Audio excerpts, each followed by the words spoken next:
بسم الله الرحمن الرحيم.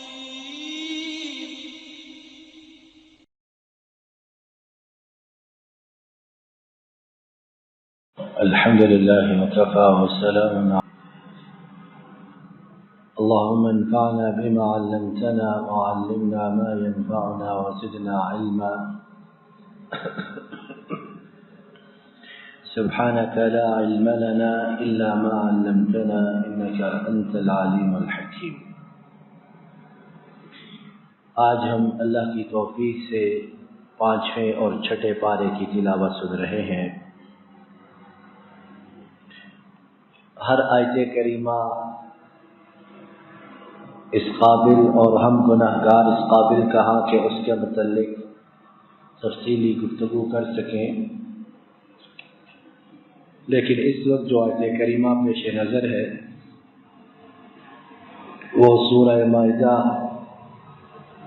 6 پارہ اور آیت نمبر 35 ہے.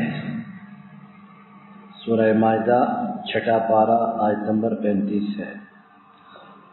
مولا عالم و خبیر کا ارشاد ہے: یا ایھا الذین آمنوا اتقوا اللہ وابتغوا الیہ الوسیلہ وجاہدوا فی سبیلہ لعلکم تفلحون. اے ایمان والو، اللہ کا تقوی اختیار کرو اور اس کی طرف یعنی اس کے قریب جانے کے لیے وسیلہ پکڑو اور اس کی راہ میں جہاد کرو، شاید کہ تم فلاح پا جاؤ. اس آیت کریمہ کے ضمن میں بات یہ کرنی مقصود ہے اللہ تعالیٰ کی توفیق اور ان کے فضل و انعام سے کہ یہ جو اللہ تعالیٰ نے یہاں وسیلے کا ذکر فرمایا ہے اس سے کیا مراد ہے، اور ہمارے ہاں جو ناجائز غیر شرعی دیسی بدیسی وسیلے لوگوں نے پکڑ رکھے ہیں، ان وسیلوں کا بیان سننے کے بعد، ذکر سننے کے بعد، جنہیں اللہ تعالیٰ نے حلال قرار دیا اور جن کا ذکر قرآن و سنت میں تفصیل کے ساتھ موجود ہے، اس کے بعد پھر ان غلط طرز وسیلوں کی کیا ضرورت باقی رہ جاتی ہے. پہلی بات یہ ہے کہ انسان کی فطرت ہے کہ وہ بہت سے معاملات میں واسطہ تلاش کرتا ہے. اگرچہ رب اور بندے کا معاملہ براہ راست ہے اور قرآن و سنت اس بات پر واضح طور پر دلالت کناں ہے، لیکن بندے کی فطرت ہے کہ وہ اس کے پاس جاتا ہے، اس کے پاس جاتا ہے، اس کے پاس جاتا ہے تاکہ وہ اس کے معاملے کو، اس کے کیس کو آگے بہتر طریقے سے پیش کرے.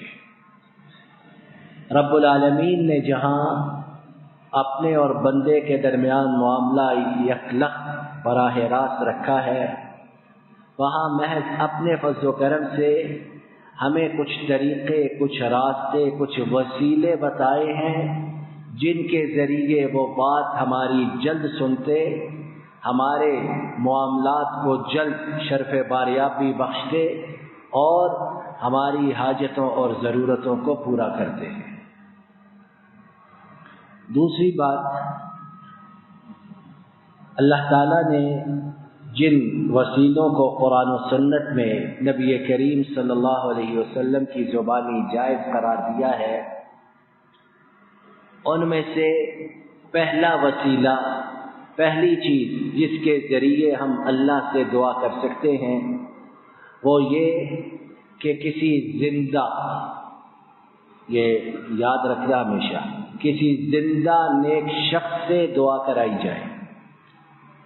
جب ہم بیمار ہوتے ہیں، بچہ بیمار ہوتا ہے، بچوں کے امتحانات ہوتے ہیں، تو نیکوکار لوگ ڈھونڈتے ہیں کہ ان سے دعا کرائیں. جنہیں ہم نیکوکار سمجھتے، متقی، پارسا سمجھتے، زندہ ہیں، تو ان سے دعا کرانی جائز ہے. عمر فاروق رضی اللہ تعالی عنہ انہوں نے اپنے دور خلافت میں نبی کریم صلی اللہ علیہ وسلم کے چچا محترم حضرت عباس بن عبد المطلب رضی اللہ عنہ سے استسقاء کی دعا کرائی، اور ساتھ یہ بات کہی تاکہ کسی کو غلط فہمی نہ رہے، اے اللہ جب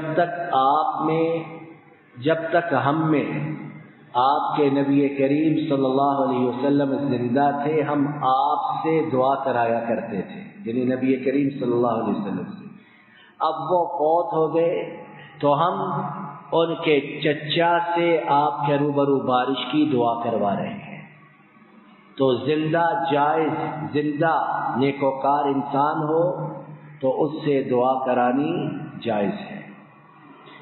دوسرا وسیلہ جو اللہ کے فضل و کرم سے انسان کی دعا اسے بہتر انداز میں اللہ کے روبرو پیش کرتا اور پہنچاتا ہے، اور یہ سب اسی کے فضل و کرم سے، وگرنہ کسی چیز میں بذات خود یہ طاقت نہیں کہ وہ کچھ کرے۔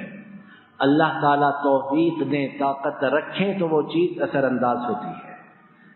دوسرا یہ کہ بندہ اپنے ایمان کا اللہ کے سامنے ذکر کرے، حوالہ دے، اور اللہ اس سے زیادہ جانتا ہے، اللہ سے بھلا کیا مخفی ہے۔ لیکن اللہ تعالیٰ پسند کرتے ہیں کہ بندہ گریہ زاری کرتے ہوئے، دعا مانگتے ہوئے اپنے ایمان کا تذکرہ کرے۔ اور ہم نے کل سورہ آل عمران اس کی آخری آیات کو سنا تو اس میں اللہ تعالیٰ نے یہ بات ارشاد فرمائی، ربنا اننا سمعنا مناديا ينادي للإيمان ان آمنوا بربكم فآمنا ربنا فاغفر لنا ذنوبنا۔ اے اللہ، ہم نے ایک ندا دینے والے کو ندا دیتے سنا کہ اپنے رب کے ساتھ ایمان لاؤ، تو ہم نے اس کی ندا پکار آواز کو قبول کیا، ہم ایمان لائے، یعنی آپ پر ایمان لائے۔ اور اس کے بعد اللہ نے پھر دعاؤں کا ذکر کیا، اے اللہ ہمارے گناہ معاف کر، ہماری خطائیں بخش دے، اور نیکوکاروں کے ساتھ ہمیں وفات دینا۔ تو دوسرا وسیلہ کہ بندہ اپنے ایمان کا کہ اے اللہ میں آپ پر ایمان لایا، میں آپ کے رسول کریم صلی اللہ علیہ وسلم کی رسالت پر ایمان لایا، میں آپ کی عبادت کرتا، آپ کے حبیب کریم صلی اللہ علیہ وسلم کی اطاعت کرتا، تو اس چیز کے حوالے سے اللہ سے دعا کرنا قرآن و سنت سے ثابت ہے۔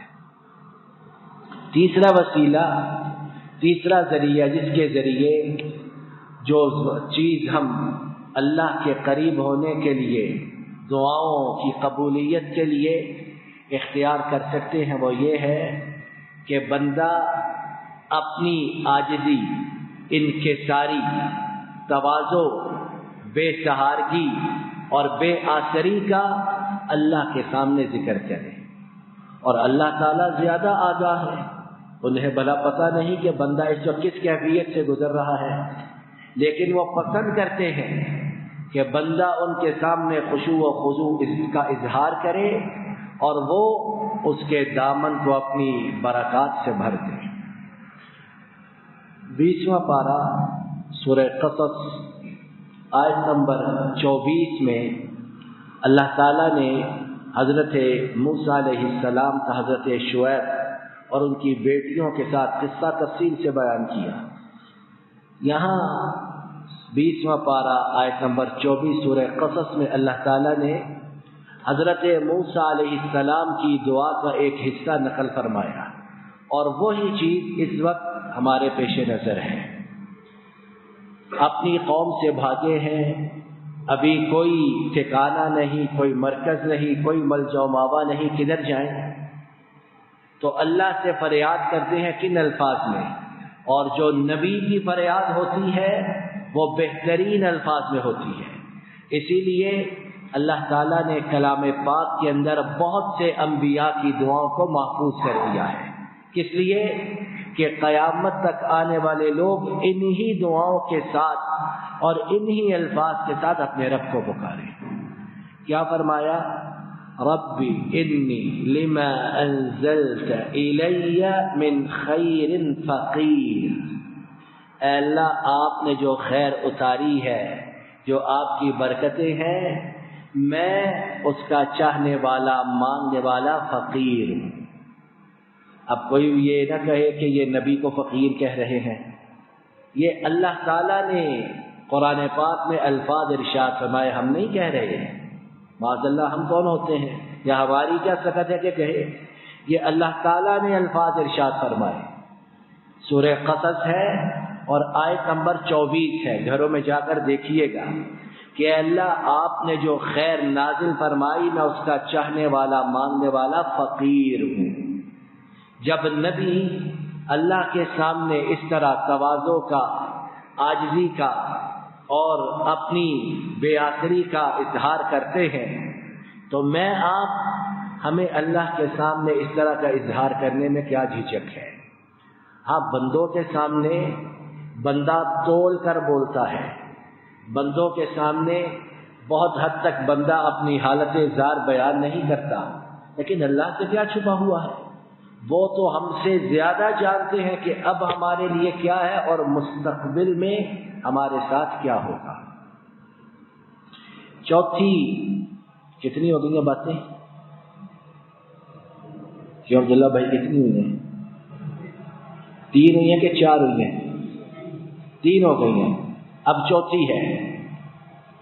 چوتھی بات، چوتھا وسیلہ جو ہم اختیار کر سکتے ہیں اللہ کے فضل و کرم سے، اور وہ جائز ہے، وہ یہ کہ جب مؤذن اذان کہتا ہے تو صحیح مسلم کی حدیث کے مطابق، جسے حضرت عمرو بن العاص رضی اللہ تعالی عنہ نے روایت کیا، جب مؤذن اذان کہتا ہے تو ہم نے اس کے ساتھ وہی الفاظ دہرانے ہیں، لیکن جب حی علی الصلاۃ حی علی الفلاح کہتا ہے تو ہم نے کیا کہنا ہے؟ لا حول ولا قوت الا باللہ، باقی ساری اذان ہم نے دہرانی ہے۔ اس کے بعد آپ صلی اللہ علیہ وسلم فرماتے ہیں اس صحیح مسلم کی حدیث میں، جس نے مجھ پر درود پڑھا اور پھر وہ اذان کی جو مسنون دعا ہے، اللهم رب هذه الدعوة التامة والصلاة القائمة آت محمد الوسيلة والفضيلة وابعثه مقاما محمودا الذي وعدته، اس کے بعد یہ مسنون دعا پڑھی، اس میں وسیلہ کا ذکر ہے۔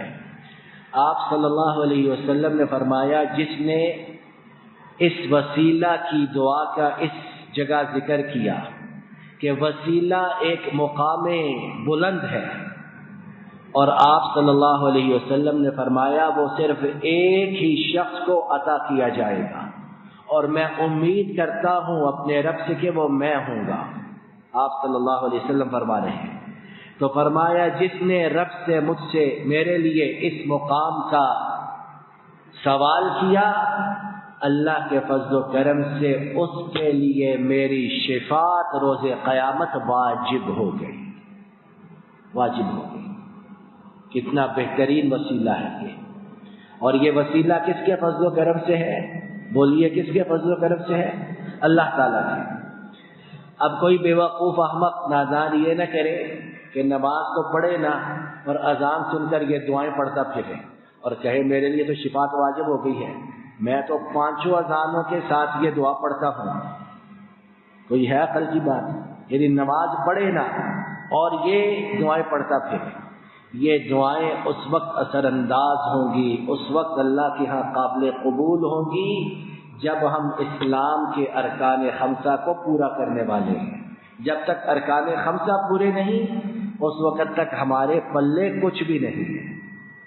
اور کتنی دفعہ ہم یہ مثال سن چکے، ذکر کر چکے کہ ایک بیمار ہے، ڈاکٹر کی دوائی مسلسل کھاتا ہے اور ہیوی ڈوز لیتا ہے، لیکن ساتھ ہی اعلیٰ درجے کی بد پرہیزی کرتا ہے، تو اس دوائی کا کیا اثر ہوگا؟ ہر تیسرے روز ڈاکٹر کے پاس بھاگا جاتا ہے کہ میری تو شوگر ہی بڑھ گئی ہے، میرا تو بی پی ہی اتنا شوٹ کر گیا ہے، آپ کی دوائی کا فائدہ کوئی نہیں۔ ڈاکٹر بلا ماس پوچھتا ہے کھاتے کیا ہو، تو ایک لمبی لسٹ جواب میں بیان کرتا ہے اور کہتا ہے میں علاج بالغذا کر رہا ہوں۔ یہ بھی بعض لوگوں کے نسخے ہیں، میں علاج بالغذا کر رہا ہوں۔ تو ڈاکٹر کہتا ہے پھر اسی کو کرتے رہو، اسی کے ساتھ علاج کرتے رہو، میرے پاس کیا کرنے آتے ہیں؟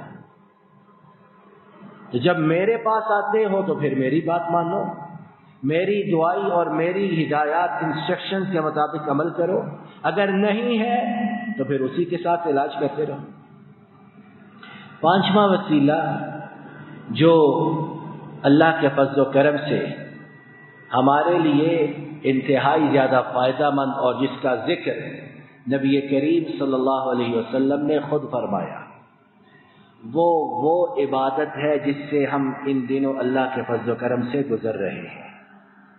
کیا ہے وہ عبادت؟ روزہ رکھنا۔ یہ ایسا عمل ہے کہ سنن نسائی اور دوسری کتابوں کی ایک حدیث کے مطابق نبی رحمت صلی اللہ علیہ وسلم سے ایک صحابی نے سوال پوچھا، اے اللہ کے رسول صلی اللہ علیہ وسلم، کوئی ایسا عمل بتائیے کہ جسے میں کروں اور جنت میں داخل ہو جاؤں۔ اب دیکھیے کیسا یہ وسیلہ ہے، اللہ کے فضل و کرم سے کیسا زوردار عمل ہوگا یہ۔ کوئی ایسا عمل بتائیے کہ کروں اور جنت میں داخل ہو جاؤں۔ تو آپ صلی اللہ علیہ وسلم نے ارشاد فرمایا، روزے کو اپنے پہ لازم پکڑ، روزے رکھ کہ اس جیسا کوئی عمل ہے ہی نہیں۔ اور رمضان کے روزے وہ تو اسلام کے 5 بنیادی ارکان میں سے، اس کے علاوہ جو نفلی روزے، پیر اور جمعرات کا روزہ، ایام البیض کے روزے، قمری مہینے، اسلامی قمری مہینے کی 13، 14 اور 15 کا روزہ، اسی طرح یہ عاشورہ کے روزے، یہ انتہائی زیادہ اللہ تعالیٰ کو پسند ہے۔ اور ایک ایک روزہ ایسا کہ اللہ تعالیٰ نے فرمایا کہ اس کا اجر و ثواب میرے علاوہ کوئی جانتا ہی نہیں۔ تو یہ ایسا عمل، ایسی چیز کہ اس کے ذریعے اللہ تعالیٰ جنت میں داخل فرماتے ہیں۔ چھٹا وسیلہ جس کو ہمیں پکڑنے کی اجازت دی گئی اور جو قرآن و سنت سے ثابت ہے کہ بندہ اللہ کے روبرو اپنے کسی نیک عمل کا تذکرہ کرے، اور اللہ کو بلا نہیں پتا کہ اس نے کیا نیک عمل کیا ہے، لیکن نیک عمل اسی کا تذکرہ کرے جو اس نے اخلاص کے ساتھ کیا ہو، جس میں نمود و نمائش ہے، ریا ہے، دکھلاوا ہے، اس کا ذکر نہ کرے کہ اللہ کو بلا پتا نہیں کہ اس کی نیت میں کھوٹ تھا۔ اس عمل کا ذکر کرنا ہے جو خالص اللہ کی رضا کے لیے ہو۔ اور دیکھیے، جب ہم اپنے کسی نیک عمل کو وسیلے کے طور پر اللہ کے سامنے پیش کرنے کا ارادہ رکھتے ہو تو پھر خود بخود ہمیں اپنے ہر نیک عمل میں اخلاص کو اختیار کرنا ہے، وگرنہ وہ عمل بیکار ہے۔ ہم اللہ کے ہاں بھی اس کا حوالہ ریفرنس نہیں دے سکتے۔ صحیح بخاری میں ان 3 لوگوں کا قصہ تفصیل کے ساتھ موجود ہے جو غار میں پھنس گئے، پڑھا ہوگا، سب نے سنا ہوگا۔ غار میں پھنس گئے، اندھیری رات، طوفان، غار پر جہانے پر پتھر آیا، سب کچھ بند ہو گیا۔ اب تینوں حیران و پریشان سوچ رہے ہیں کیا کریں۔ تو ان میں سے ہر ایک نے اپنے نیک عمل کا تذکرہ اللہ کے سامنے شروع کیا۔ کسی نے والدین کے ساتھ، کسی نے بدکاری زناکاری سے بچتے ہوئے، کسی نے حرام کمائی سے بچتے ہوئے۔ غرض یہ کہ تینوں نے اپنے اپنے نیک اعمال کا تذکرہ کیا۔ پہلے نے ذکر کیا، دعا کی نیک عمل کے ذکر کے ساتھ پتھر تھوڑا سا ہٹ گیا، دوسرے نے کیا پھر تھوڑا سا ہٹ گیا، اور تیسرے نے کیا تو اللہ کے فضل و کرم سے غار کا دہانہ کھل گیا۔ تو اگر میرے آپ کے پلے بھی کچھ نیک اعمال موجود ہیں، اور اللہ کرے کہ ضرور موجود ہوں اور اخلاص والے ہوں، تو ہم اپنی دعاؤں میں اللہ سے التجا فریاد کرتے ہوئے ان چیزوں کا ضرور اللہ کے روبرو ذکر کریں کہ یہ چیزیں اللہ کو بڑی پسند ہیں۔ ہمارے ہاں جو دیسی قسم کے وسیلے رائج ہیں مردوں کے ذکر کے ساتھ فلاں کے واسطے سے، فلاں کی برکت سے، فلاں کے، اس طرح کی کوئی چیز کتاب و سنت سے ثابت نہیں ہے، اور اگر ہو تو سر آنکھوں پر اس کے ماننے میں کوئی قباحت اور کوئی تعامل نہیں، نہ نبی کریم صلی اللہ علیہ وسلم سے اور نہ ہی آپ کے بعد آپ کے صحابہ کرام رضی اللہ تعالی عنہم اجمعین سے۔ تو مسلمان کے لیے خیر و برکت، سعادت، خوش قسمتی یہی کہ وہ ان وسیلوں کو استعمال کرے جن کا قرآن و سنت میں ذکر اور جن کی واضح طور پر اجازت دی گئی ہے۔ اگر وہ اس ذکر سے ہٹ کر دوسرے وسیلوں کو استعمال کرے گا تو بہت خدشہ نہیں، یقین ہے کہ اس کی باقی ماندہ تمام عبادات بھی ضائع اور تباہ و برباد ہو جائیں گی۔ اللہ تعالیٰ اپنے فضل و کرم سے مجھے اور آپ کو مرتے دم تک ان جائز وسائل کو استعمال کرنے کی توفیق عطا فرمائے، اور پھر ان جائز وسیلوں کے ذریعے ہمیں اپنا قرب عطا فرما دے۔ ربنا ظلمنا أنفسنا وإن لم تغفر لنا وترحمنا لنكونن من الخاسرين ربنا آتنا في الدنيا حسنة وفي الآخرة حسنة وقنا عذاب النار وصل اللهم على نبينا محمد وعلى آله وصحبه أجمعين۔ السلام علیکم ورحمۃ اللہ۔ یہ ڈاکٹر فضل الہی صاحب کا آفیشیل یوٹیوب چینل ہے، اس کو لائک، سبسکرائب اور شیئر کریں اور بیل آئیکن پریس کریں تاکہ نئے آنے والی ویڈیوز کا نوٹیفیکیشن آپ کو موصول ہو سکے۔ جزاکم اللہ خیر۔